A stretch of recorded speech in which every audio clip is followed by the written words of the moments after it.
You're in the courtroom. What'd you make of Juan Merchan, seeing him operate firsthand?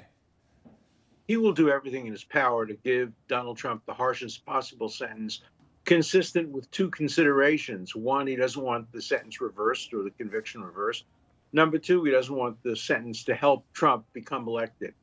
This has nothing to do with justice or fairness. Marchant is a get Trump judge. He's trying to do as much harm to Trump as he can, consistent with his own reputation. My prediction is that he will give him a jail term, prison term, say 2 years, but then suspend the sentence so as to send the message he deserves the 2 years. He did something terrible, terrible. He didn't do anything wrong. He didn't commit a crime.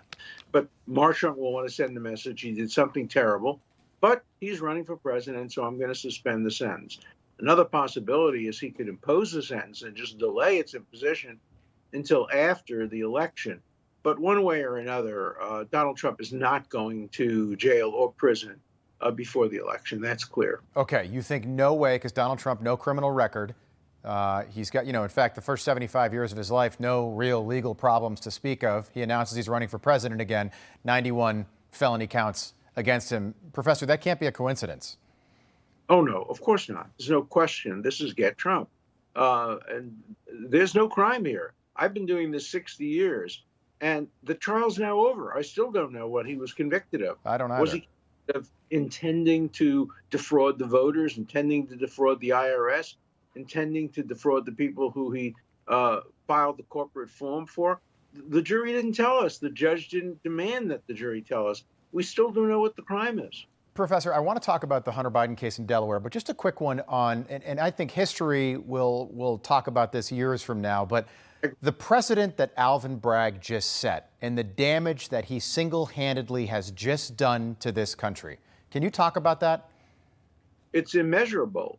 He started a war which will not end. All sides will now consider the criminal justice system as fair game for weaponization in a partisan way. It's just awful what he's done, and he will be remembered negatively in history for having helped destroy the neutrality and impartiality of our criminal justice system. No rational person would believe that this prosecution would have been brought against anybody other than Donald Trump because he's running for president.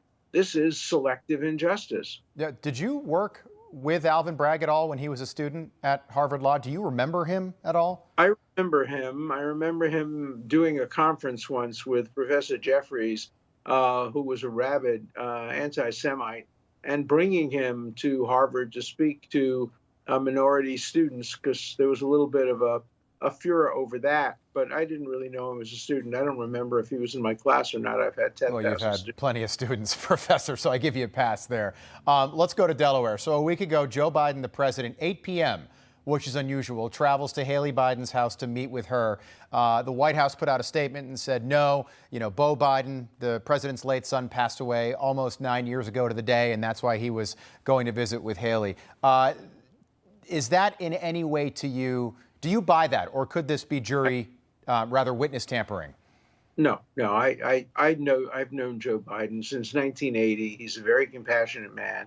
I can easily understand why he would want to visit with somebody so close to him and so reminiscent of his son.